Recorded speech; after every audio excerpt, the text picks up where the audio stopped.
Daniel used to wake up every morning angry at the world. Angry at his job. Angry at his family.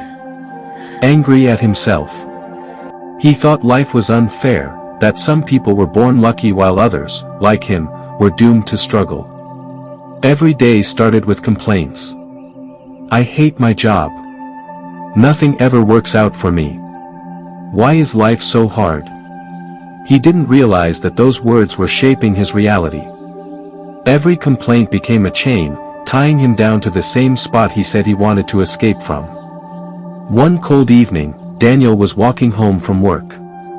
The rain had been falling since morning, and his shoes were soaked through. He muttered under his breath, "Just another terrible day." As he passed the old bus stop, he saw a man sitting on the ground. No legs. Just a worn-out wheelchair beside him.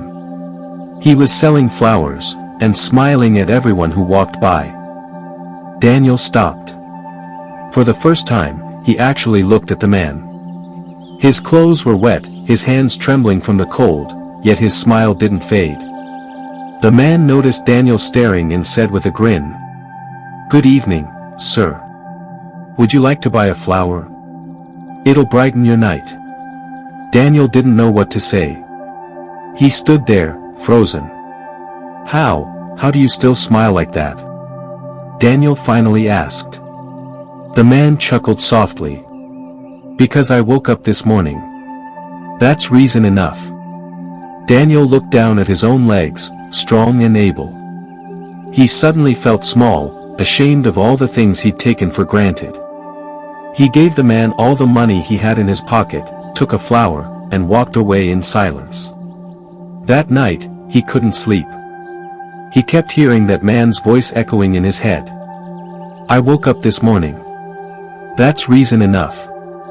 The next morning, Daniel didn't complain. For the first time in years, he said, "Thank you," not to anyone in particular, but to life itself. He went to work differently that day. Instead of seeing problems, he started looking for lessons. Instead of comparing himself to others, he focused on improving himself. Weeks passed, and something began to shift inside him. He stopped complaining about what he didn't have, and started using what he did.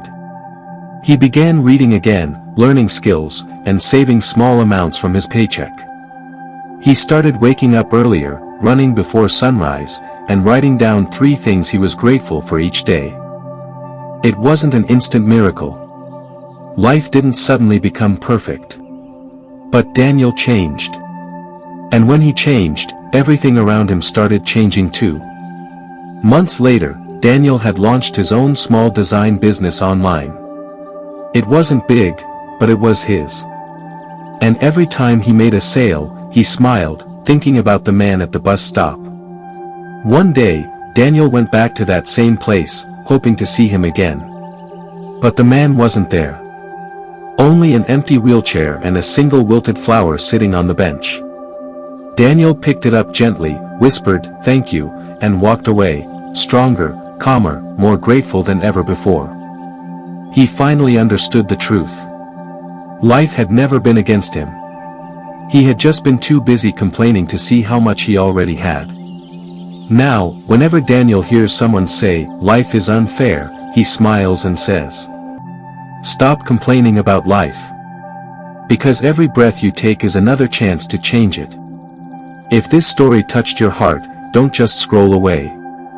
Start your own change today, and subscribe for more stories that awaken your strength, your peace, and your purpose.